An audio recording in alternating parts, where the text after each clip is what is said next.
I read a book earlier this month that I genuinely thought was going to put me in the worst reading slump of all time because the book was so good that I didn't think anything could compare. Like, the shoes after had really big the books after had really big shoes to fill. Yeah. And I realized that I picked up 22 books this month. Who am I? I'm just as shocked as you. Do I have a life? No, I don't. But I do think 22 books is a new record for me. So, was I in a reading slump? Maybe.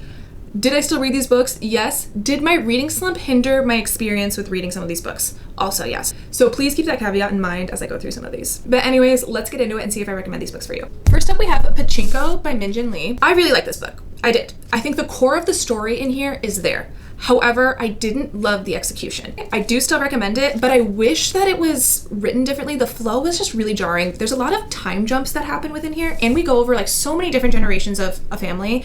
And what happens is the first quarter of the book, you get really used to certain characters, and then suddenly that character's gone, and the next thing you know, they're mentioned like 100 pages later. They're like, oh yeah, they died.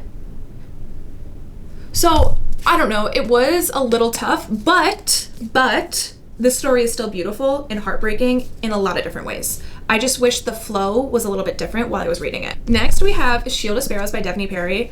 Obviously, yes. Obviously, yes. I am obsessed with this series, and I'm really, really happy I did a reread because there were so many things that I forgot about. Like, this is one of my favorite fantasy that I read last year, and I forgot absolutely everything. So what does that say about me? It goes in one year, out the other? Probably. That is probably correct. The thing that I love the most about Shield of Sparrows is the world building. Everything in here is impeccable. Like, I feel like when I pick up this book, I am actually like in that world. Like, I can feel that world around me. I can see it so vividly. It's so unique, and like the monsters she creates, I'm like, do I love them or do I hate them? I don't know, but they are described very perfectly. So I love the world building. Honestly, the Shield of Sparrows series is definitely like top 5 in terms of world building for me. But then, the book that put me in my reading slump, and definitely the best book I read this month, probably the best fantasy I read this year. It might end up being the best fantasy overall this year. However, there are some heavy hitters coming out later this year. But anyways, Rites of the Starling, the second book in the Shield of Sparrows series. This book was nothing what I was expecting it to be, but everything I didn't know I needed, if that makes sense. I think what I love the most about this book is I feel we're in a pandemic right now. I am fully in the pandemic. I don't mind this pandemic we're in, but most of the romantasy that I feel is being put out there right now, it all kind of follows a very similar formula.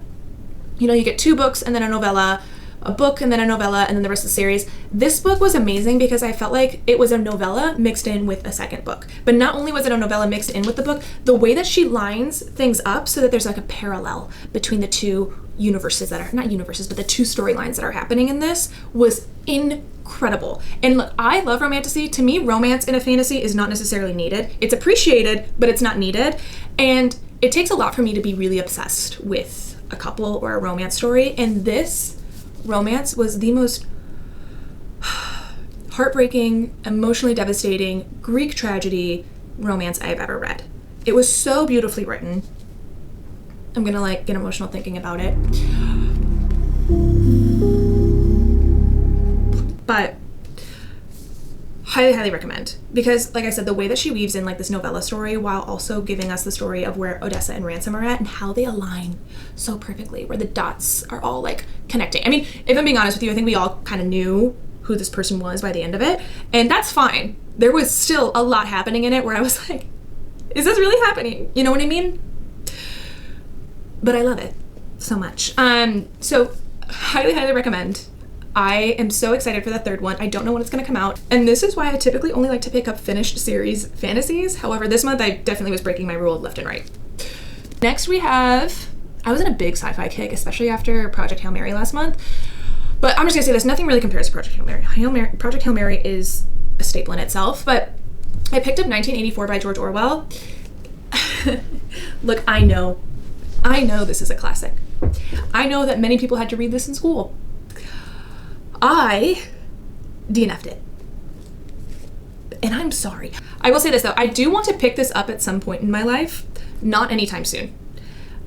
Because here's the thing, so this book is 1984, it's based in 1984, but it was written in the 40s. So, and we're in 2020s, late 2020s, mid 2020s, and we're in 2026, okay?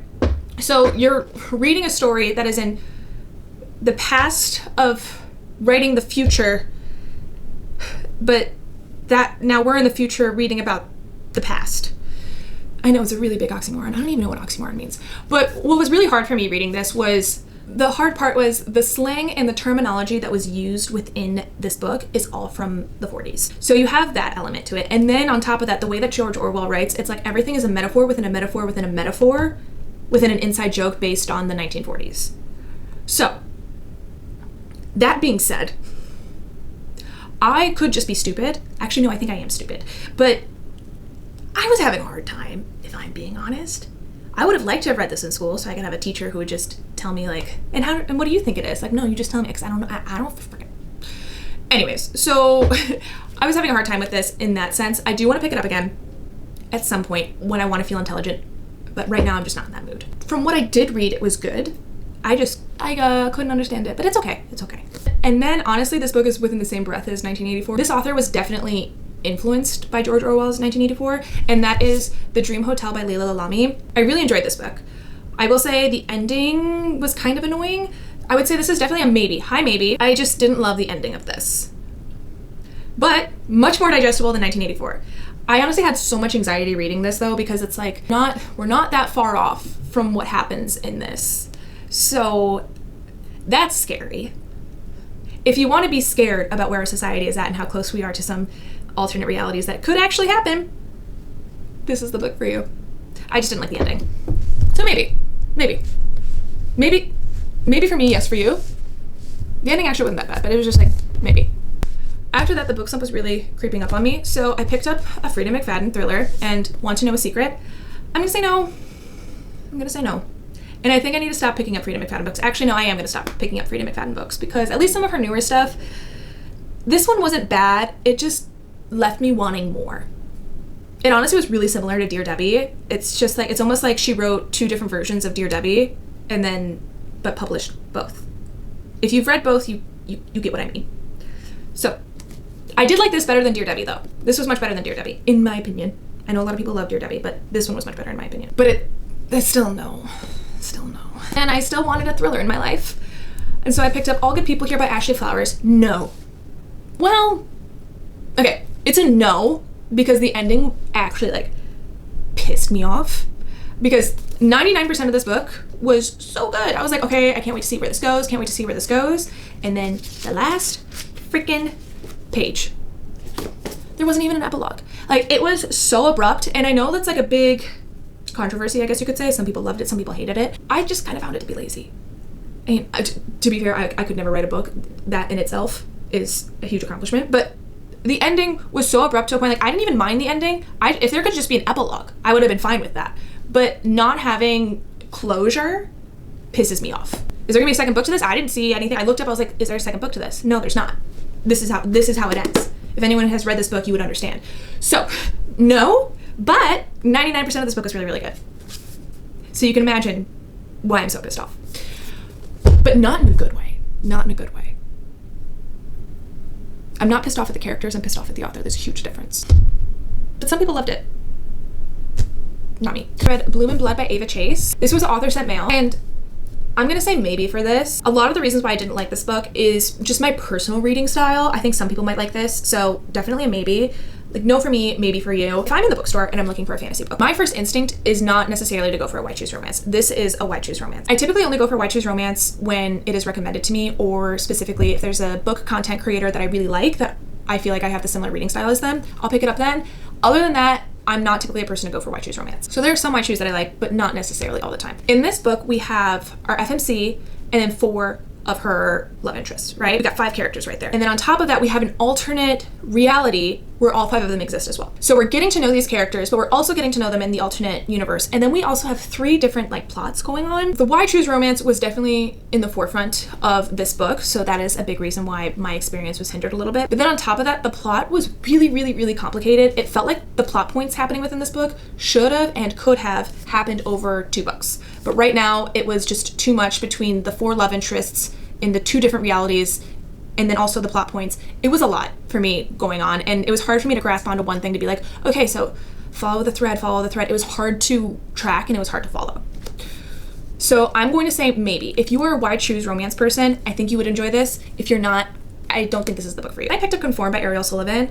This book had me fully locked in. Think Red Rising in terms of the color class system. Think Hunger Games Society, but without the games. With like a touch of Handmaid's Tale without the religious stuff. And there's even like, okay, this is like very niche and I'm not sure if a lot of people will get this reference, but there was even like a moment of like miscongeniality where she has to like do a full transformation. There was definitely an element of that, like one part of this book that I really enjoyed. But so yeah, that is what's going on in this book for me at least. The tension in this book was very constant, and we do have 2 love interests. I hope it's a love triangle, not a why choose. That is the one thing that kind of took me away from this book. I'm like, I swear to God, if this ends up being a why choose, I'm actually going to be very frustrated. But I think right now it's a love triangle, and I hope it stays that way. The world building was incredible. Romance had me feeling things. There's one part of the triangle, I guess you could say, that I'm personally rooting for that had me feeling things and had me a little bit emotional, but I'm scared that the person I'm rooting for is going to end up being a Tamlin. But we'll see. We'll see. I'm not getting a tattoo anytime soon, I'll tell you that. And I will say there's a twist at the end. I knew something was off. I felt it in my bones. Something was off. So I saw that twist coming. Did I love it? Nonetheless, absolutely. And after I finished Conform, I did pick up Beneath by Ariel Sullivan. This is also very much a yes. It's very similar to the structure of Conform, but here is my issue. So this is a yes, and this is a yes. My only issue is the overall reading experience between Conform and Beneath, and I'm gonna just say this straight. I am someone who recommends reading Assassin's Blade first, because I'm someone who likes to read the story. I don't like to be pulled out of the story. I like to continue on. So going from Conform, which is the original trilogy, to Beneath, which is the prequel trilogy, there's going to be 3 books in this series, 3 books in this series, and then there's going to be a sequel series, which is also going to have 3. This was just really difficult for me because, like I said, I don't think enough like information was given in this book for me to be able to grasp on what was happening in this book. So it was just a little jarring, I guess you could say. Both of these stories, 4.5 stars. Both of these are really, really good. But the overall reading experience was tough because I couldn't connect any dots, and I don't think we were supposed to, but I was kind of looking forward to that. So I think moving forward, what I'm going to do is I'm going to read the Conform series, everything she publishes for Conform. Even if she publishes the 2nd book of Beneath before the next book of Conform, I'm going to wait and just finish this, and then I will finish this trilogy, and then I would read the sequels series. But right now, it was just too much. I was too overwhelmed. I was like, this is too much for me. If you're someone who can read Assassin's Blade 2nd, 3rd, 4th, then I think you're in good hands. But they're not like linked together at all. There's like none of the same characters. It's like completely different situation. I digress. I picked up Lightlark by Alex Astor. So I know that she just came out with Starside, and I want to read that book, but I want to read the Lightlark series before I read Starside. They're not linked at all. It's just a preference I have of wanting to read in the author's publication discography, like catalog. But I soft DNF'd this, not because I wasn't enjoying it, but because I realized that this wasn't a complete series. I thought that this was already done. So I think I DNF'd it at like chapter 20, which was really sad because I wanted to continue on, but I want to wait until the entire series is out. So I'm going to pick this back up once the final book is out. So I had to go back. Again, in my mind, I thought I was in a reading slump. I didn't realize how much I was reading until, like I said, I sat down here. But in my mind, I was in a reading slump. And what do I do when I'm in a reading slump? I pick up a thriller. But I can't go to Frida anymore. That's just not working for me. So I picked up another Karen Slaughter book. The only other book I had read prior to this was Pretty Girls, and that is my all-time favorite thriller. So I was like, you know what? Let's try another one of her books. So I picked up False Witness by Karen Slaughter, and this book is incredible. Like, these are the types of thrillers I'm looking for. Very disturbing. I'm gonna say right now, very disturbing. If you've read Pretty Girls, I would say that they're pretty equal in terms of their disturbing factor. Pretty Girls slightly more. This is also equally as disturbing. But this was incredible. Like, a lot of the stuff that's happening within this book is very similar to the stuff that's happening within Pretty Girls. I'll tell you this, Karen Slaughter loves to write about 2 sisters that are just like going through it. So if you liked the sister element of Pretty Girls and of videotaping, yeah, this is the book for you. Yes, I meant to do that really creepy smile. After I finished False Witness by Karen Slaughter, I was on, like, honestly such a high of thrillers. Like, that book was so good. So I decided to read another Karen Slaughter book, but I wanted to start at the beginning of her catalog. I don't even know if that's like the right terminology. Do you call like all of their books like their catalog? I don't know. I ended up reading her Grant County series. Blindsided was the first book that she ever wrote, and it's also the first book within the Grant County series. These are all so good. I read these back to back to back to back to back, and do I recommend that?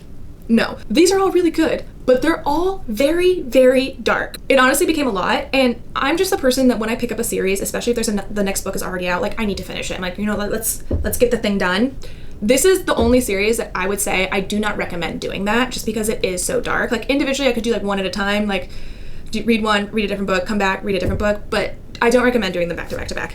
But I do recommend reading all of them. They're all very, very good. Blindsided is definitely my favorite within the series, but they are all equally as thrilling and disturbing. I will say this, these are in chronological order. They have the same core characters, but I guess you could say like the villain changes every book. So it's not like you read this and then there's a cliffhanger at the end and then you don't get the answers until the second book. It wraps up the story with our core characters and their villain, and then the next book is a new villain. Some of them kind of come back, and for all intents and purposes, these are like almost like interconnected standalones, but there is a chronological order to it.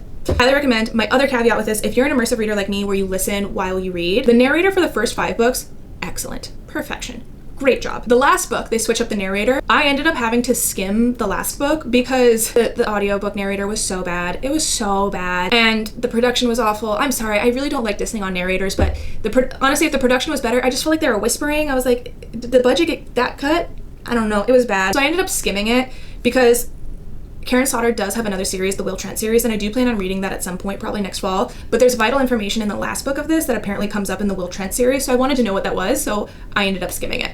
I would have DNF'd it, but I needed to know those details. It was still really good, but the narrator, it like actually like I couldn't do it. I couldn't do it. But yes. And lastly, we have the Road to Bone series. My friend Sue, she is obsessed with this series. I feel like she posts about it all the time, and so I felt like it was finally time for me to like look into it. I love this series. This is like overall, this is like a 4-star series for me. So yes. So you have the first 2 books, and then you have the novella, and then you have the 3rd book. I took the dust jacket off because I don't like the shiny dust jackets, you know, like the glossy ones. Something about this one just like felt really sophisticated. Like this book could be in an Oxford library, and that's what I'm going for. An Oxford library, clearly. Here's my thing with this series, especially the first 2 books, Road to Bones and Kingdom of Claw. The first 75% of Road to Bones, I was struggling. I like hated the romance. I was like, what is going on? And the plot, they were traveling a lot, so there wasn't like a whole lot of like, I mean, there was action, but it just felt like, okay, we're traveling. How long does it take you to get to your destination type of situation? I was struggling, right? So at some points of this, I was like, I feel like I gotta DNF this. Like, I might have to DNF this. And then I know my girl Sue was obsessed with the series, so I was like, I gotta complete it to the end. I got to the last 25% of this book, and I went from being like, oh, I want to DNF this to, is this a freaking masterpiece? This book is a masterpiece at the last 25% of this. So yes, I recommend. You do need to get through the first 75% of the book, and it will all make sense. It'll all come together, and then you're gonna be like, wow, yeah, Demi Winters is a genius. Kingdom of Claw, similar issues, not as bad as Road to Bones, but similarly, where the first 75% of this, the pacing was just tough. It was just tough. But in the last 25%, it goes down. Do I wish that pacing was sprinkled a little bit more through? Yes. Was this still a 4-star read? Yes. And then the novella, which is Roots of Darkness. Sorry, I took the dust jacket off, so I guess this is all you get. Roots of Darkness was also very, very good. When it comes to novellas in general, there's only been 1 novella in all of the fantasy books that I've read. Well, 2. There's been 2 that I thoroughly enjoyed. You do need to read this for this masterpiece right here. I do feel like this could have been sprinkled into Kingdom of Claw. Honestly, if this was sprinkled into Kingdom of Claw, I feel like Kingdom of Claw would have been a lot better and would have been a 5-star read, but this just was good. It was good. You have to read it because there's vital information in here. And I love Hecla. I do. She's like one of my favorite FMCs, but I didn't love her story as much. Still a 4-star read. Still a 4-star read. So don't come at me. And lastly of the Road to Bone series, 5 stars. So freaking good. This book now has me fully invested in the series, and that is Dawn of the North, which is the 3rd, because the one before was 2.5. 3rd book in the series. The pacing in this was incredible. So much better. There's things happening left and right. Things are starting to come together. You're starting to see all the pieces on the board. The ending, we got ourselves a Cersei Lannister. Dare I say it? Cersei Lannister is one of the most well-written characters of all time. We're not talking about season 6. We're talking about Cersei Lannister, one of the most complex characters of all time. I don't care what anyone says. She's the best villain. We have ourselves a Cersei Lannister in this. This book was so good. You see both of the sisters, both of their journeys. They're both coming into their own. They both have their own demons. I'm sad because I realized this just came out recently. And so now I have to wait. I'm in the middle of so many unfinished series. Yeah. But anyways, those are all the books that I read this month. Next month is going to be tough. My fiance and I are taking all of our stuff, we're putting it in storage, and we're moving to Michigan for a little bit. So I have to say goodbye to my books. I wish I could just put them in my suitcase, but then I'd have to take a bunch of suitcases, and I don't want to do that. So I'm sad. This is the last reading wrap up where you're going to see my books on their bookshelf. And I'm sad because they're finally filling up. Next month, reading is going to be tough just because we are going to be in the process of moving. You know, I told myself that this month, and I ended up reading 22 books. Again, I don't have a life. If you're wondering, I don't have a life. That's all. Toodaloo.